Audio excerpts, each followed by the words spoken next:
Why Michael Jackson couldn't be saved? Let's see this. March 5th, 2009. Michael Jackson appears before a roaring crowd at the O2 Arena, announcing his final comeback tour, This Is It. This is it. I mean, this is really it. This is the final curtain call. Okay? And Curtain call, so it's like I'll one more, see last you one. in July. Oh, he didn't Tragically, make it. the July Oh, dates damn. would never come. June 25th, 2009. Michael Jackson will be found dead in his home. Oh, that June While the 25th? world That's crazy. mourned the icon, behind closed doors, an investigation begins. The main question, what really happened that night? Can I just tell you all off the bat that Michael how Michael Jackson died, it really shouldn't be that much of a surprise. This guy had so much to deal with. The allegations from Netherlands got to him. His bodyguard passing away got to him. His father, everything got to him, bro. He was on so many meds, and people really wondered why. Like, dude, come on. I did not give it to him. Okay, so if you didn't put it there, who did? Michael. This footage was recorded on the evening of June 24th, just hours before the tragedy. In the video, Michael looks energized and full of life, rehearsing intensely.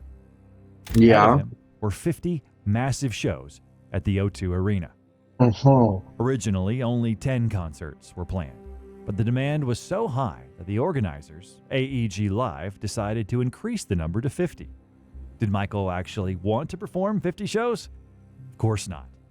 He No, who claimed does? That's he was insane. put in front of a fact. One day he woke up and was told it wouldn't be 10 shows, but 50. Oh, hell Michael no. was shocked Cooked. by this. Cooked, He told bro. people close to him that he was only ready to do 10 concerts. He knew his body wouldn't handle that kind of pressure.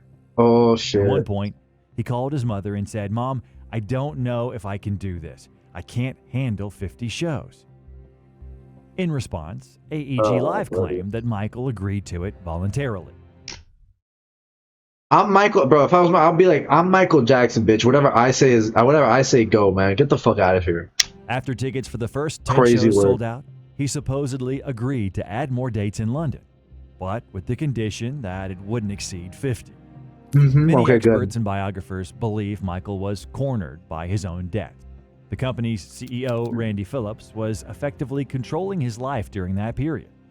Even if Michael was against 50 dates, the financial obligations to the organizers, who already invested 20 to 30 million into the show, left him with no real choice. I would just say, brother, I'll reimburse you that money. I'm Michael Jackson, bro. I'm not doing 50 shows. Fuck y'all. In early June, Michael often didn't show up to rehearsals at all. He was exhausted, fragile, and mentally no shit. overwhelmed by the He died when he was 50, by the way. So imagine he's doing this in his late 40s. So people want to do 50 shows. Yeah, they're literally pushing him to the brink of death, bro. Ain't no way. workload. He struggled to remember lyrics to songs he had performed for years, and even asked for a teleprompter on stage, something he had never done before. Ooh, that's Makeup bad. artist Karen Fay, who worked with him for over 20 years, later said in court that by mid-June he was so thin she could see his ribs through his skin, and she feared for his life. Fucking hell. By June 19th, the situation had become Cheer critical. One bro, he's covering Michael was his so face weak. so NGAS don't faint from his aura. Nah, this is real. That's the facts. She could see his ribs through his Bro, skin. I'm sorry. If you can see someone's ribs through their skin, that's not healthy at all. That's terrifying, dude. Oh my god, guys, you guys look. People always like bring up the argument like, oh yeah, I don't want to be too fat, but at the same time, don't be too skinny as well. Like, I could live with myself being on the fatter side than being on the skinny side. Because at least on the fatter side, I know I'm like alive. I know I can do stuff. I know I have energy. But if on the skinny side, I'm gonna have no energy. I'm not gonna have the energy to do anything. It just sucks, bro. And she feared for his life. By June 19th, the situation had become critical. Michael was so weak, he was shaking from chills. He seemed disoriented and couldn't rehearse. Director and choreographer Kenny Ortega was feeding him with a spoon, rubbing his cold feet, wrapping him in blankets, and eventually sent him home. That's That terrifying, my man. friend wasn't right, that he wasn't well. There was something going on that was deeply troubling me. And I did ask him questions, and he did answer me. I did feel, though, that he was not well. AEG Live was seriously concerned about his physical and mental condition, but not in the way you might expect. Not No like, empathy, yo, you good twin? No understanding, just business. Their goal was simple: get him back into working condition at any cost. So basically, what I'm hearing is ABG was literally the people that killed Michael Jackson. That's basically what I'm hearing right now. You got it. The pressure was directed at his personal physician, Conrad Murray. He was being pressured under the threat of losing his $150,000 a month salary, paid not by Michael, but by the company itself. In one email addressed to Kenny Ortega, co-CEO of AEG Live, Paul Gongaware, wrote, "We want to remind Murray that it is AEG, not MJ, who is paying his salary. AEG. We want to Oh, remind never him mind. what is expected of him." Interestingly, when Paul Bro. Gongaware was questioned about this email during deposition, he answered, "I don't recall," more than 30 times. Bullshit. He later tried to testify it by saying it was just short-form communication and that he simply wanted the doctor to do his job. That's such cap, bro. That's such cap. When you are as big as a company, as what I'm assuming this is, because they have Michael Jackson, right? For you to have money set aside just to have Michael Jackson a doctor, first of all, that's fucked up that you have to give him an assigned doctor. The fact that you know he's unwell and you're still making him perform. I get it's business at the end of the day, but this is a fucking king we're talking about. Why are we still pushing him to the brink of literal fucking death? And the fact that this guy's just saying, "Oh, that's short form communication," that to me seemed like a fucking threat. I don't know. That's to me though. I don't recall. Conrad Yeah, Murray bro. first met I just realized he said, "I don't recall." Yet it's literally from his email address going from one email address to another. That's such bullshit. Michael Jackson in 2006 in Las Vegas when Michael needed a doctor to treat his daughter, Paris Jackson, for a cold. It was after that moment that Murray earned his trust. By 2009, when preparations for the tour began, the pressure on Michael Jackson was rapidly increasing, and he needed a doctor who would be with him constantly. Most importantly, someone who would give him medication without restrictions or formalities. No, give him The restrictions. thing is, by that point, Michael had already been suffering from chronic insomnia for Can we just watch a Michael Jackson Glaze compilation after? I'm down for that, actually. The thing is, by that point, Michael had already been suffering from chronic insomnia for many years. Along with constant muscle pain and anxiety, his treatment had become powerful sedatives and painkillers. He had been taking them for Painkillers? decades. Gang, painkillers are one of the worst things you can take. Like if you're constantly taking, it's okay if you take it for a short amount of time, but if you keep taking that shit, brother, hell no. It fucks with you. It fucks with everything, my guy. Hell no. No, like I'm not even talking when I say this. I don't think I've ever. The worst pain I think I've ever felt. I've never broken a bone, so the only thing I can say that the worst thing that has happened to me is I got my wisdom teeth removed. It was painful, but like I still didn't use painkillers. I wanted to. It got to the point where I wanted to use painkillers, but like I never actually used them.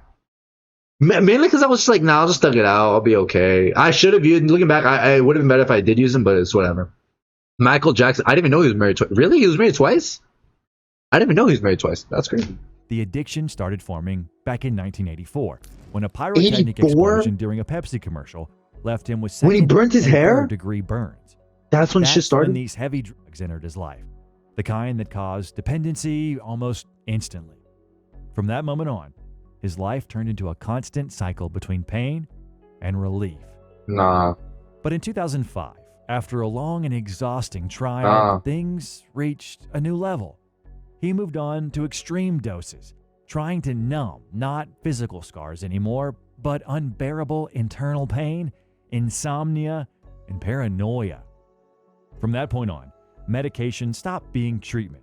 It became his only escape from reality. It actually hurts to see that. Just being told that one of the greatest humans ever created or ever existed had to go through some shit like this, bro. That's actually so sad. I can't believe it. It became his only escape from reality. That's sad, man. After the breakdown on June 19th, the next day, an emergency meeting took place at Jackson's house involving Kenny Ortega, Dr. Conrad Murray, and executives from AEG Live. Murray got angry at Ortega and told him, "Don't act like a doctor or an amateur psychologist. Direct the show and leave Michael's health to me." Despite the director's concerns, AEG Live Buddy. decided not to stop the preparations. Murray assured everyone that the artist would be ready to perform. Over the next Oh, few my days, God. June 21st and 22nd, rehearsals were either missed or Michael barely participated on stage. The team was Dude, moving let from him the Forum rest. to the main venue, the Staples Center.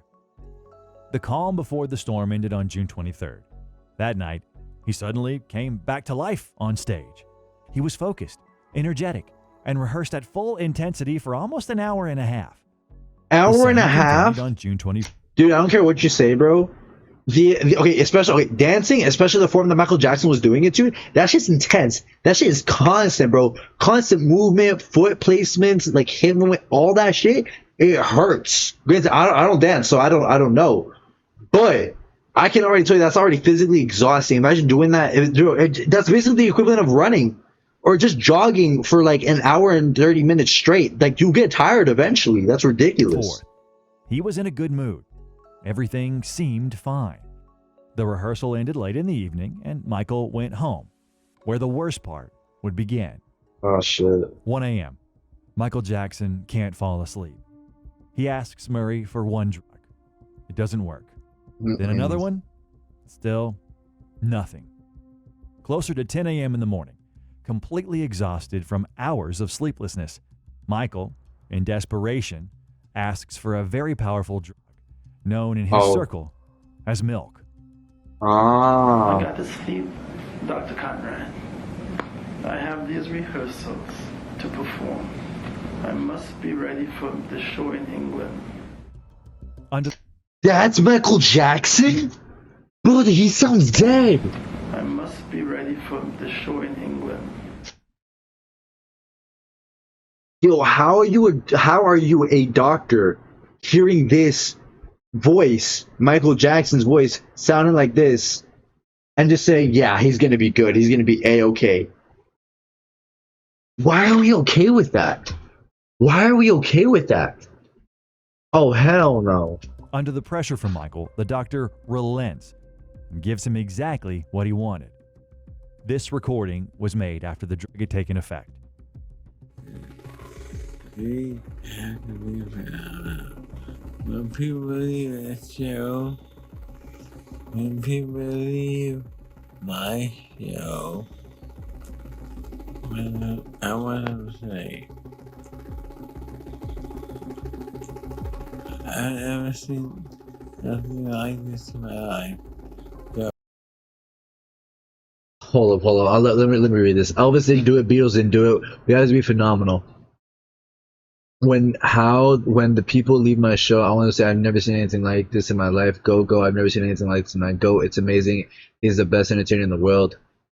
I'm taking that money. 1 million children's the biggest in the world. Michael Jackson's Children's Hospital gonna have better or bigger. I don't know. The audio it's cut off. But I'm just assuming. I'm saying it says better game room.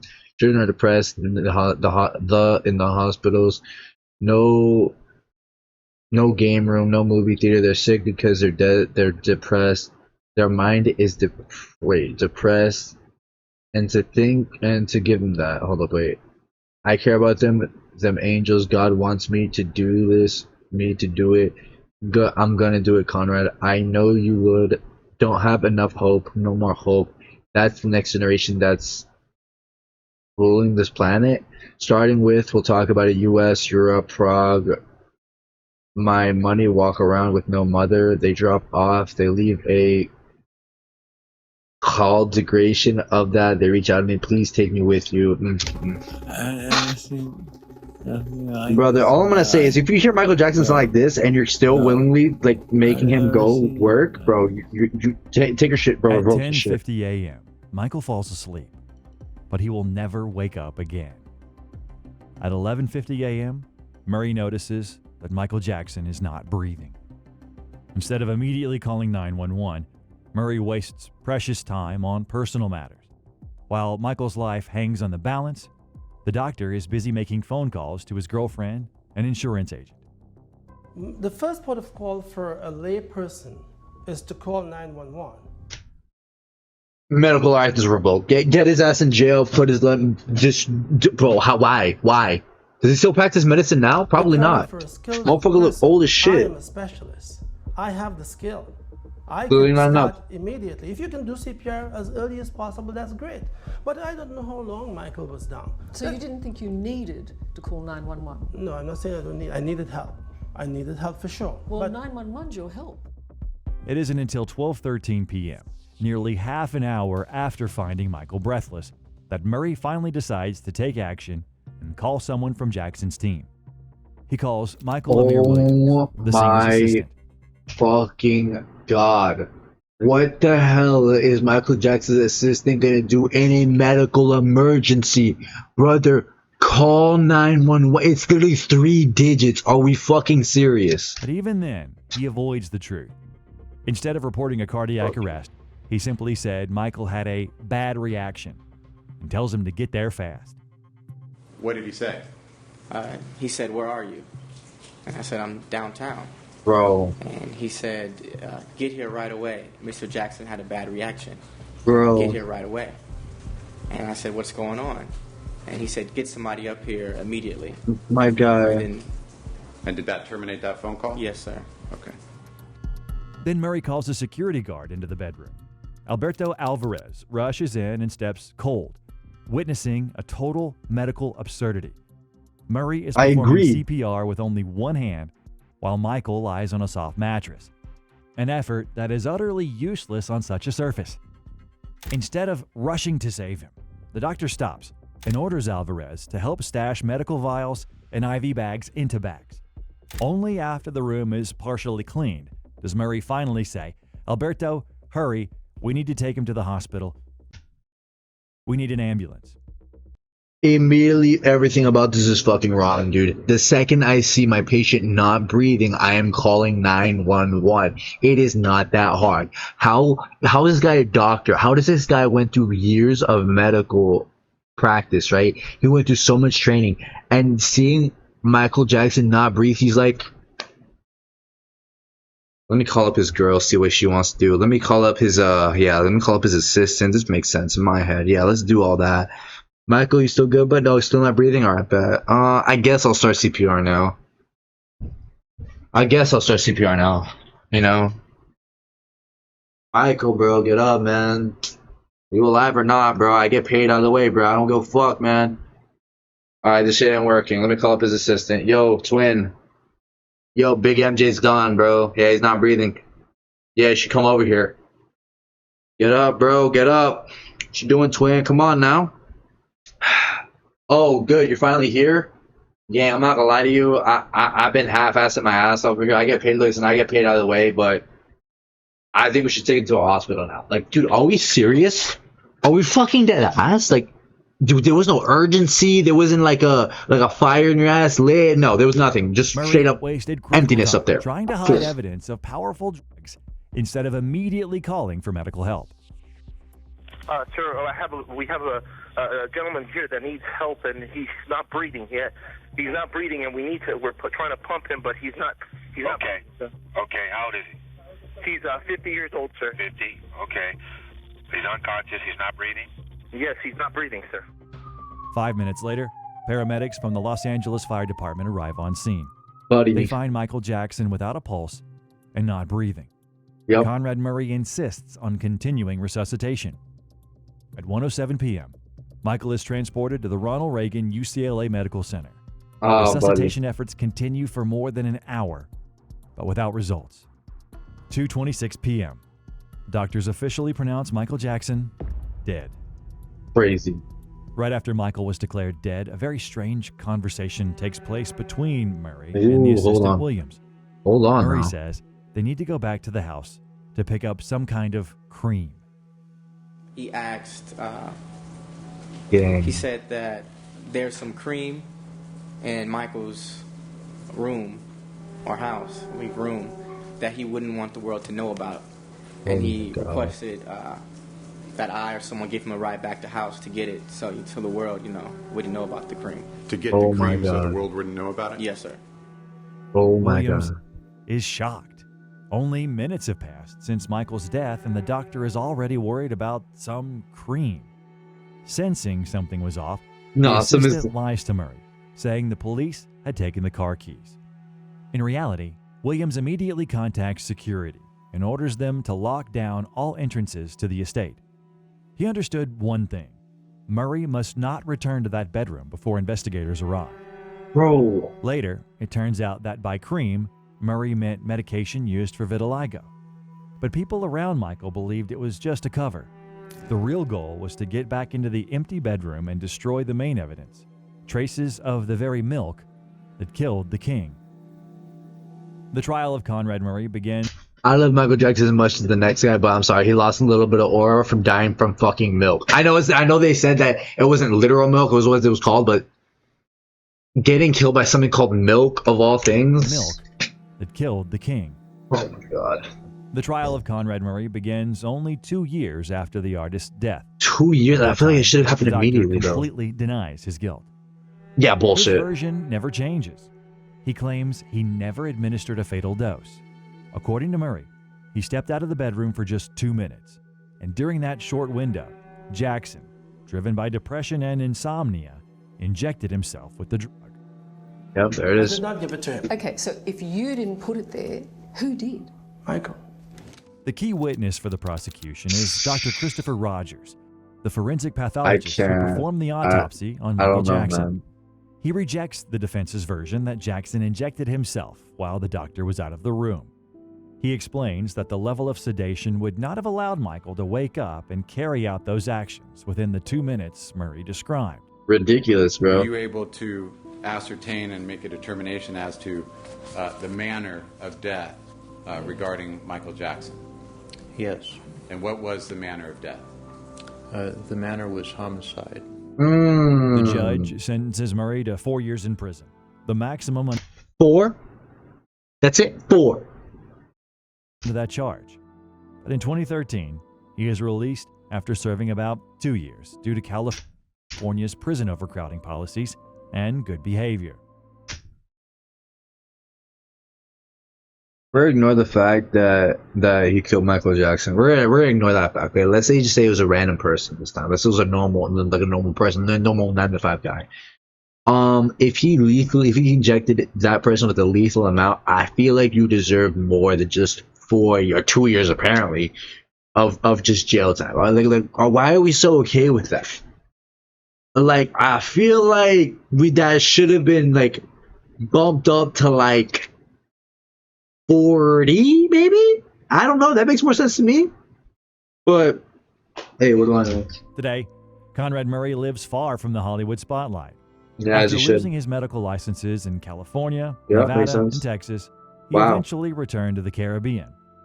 In Caribbean, 2023, interesting. he opened a private medical institute in Trinidad and Tobago. I'm He never continues going to to any of practice those. medicine to this day, I still maintaining his innocence in the death of the King of Pop. I don't know about that. But It we might all look. understand one thing. I don't know. Murray's guilt is obvious, but he is only the final note in a long symphony of destruction. The Pepsi accident in 1984 opened the door to addiction. Yep. The 2005 trial burned out everything that was left inside him, and the contract with AEG Live for 50 shows turned his life into a deadly business plan. Yep. If That's you want it. to learn the full story of Michael Jackson, check out the full documentary by Music Vibe. Don't forget to like the video and subscribe to the channel. See ya. That was crazy, man. That's actually ridiculous. All I'm gonna say is, brother, it gets to a point where even your body can't take it, man.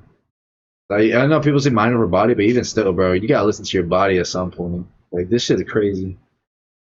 I'm gonna be honest with you too. If I were ever in the Caribbean and I absolutely, like, let's say if I'm ever in the Caribbean, right, and I absolutely need to get like a procedure done, do not take me to that fucking hospital, bro. If he willingly decided to wait so long to make a 4-year-old can easily tell you, oh yeah, someone's not breathing, let's call somebody for help. Motherfucker called everybody but 911. Maybe if he did that, maybe Michael Jackson would have had a better chance. If he did that, maybe I'm not going to rip on him as much. That's whatever.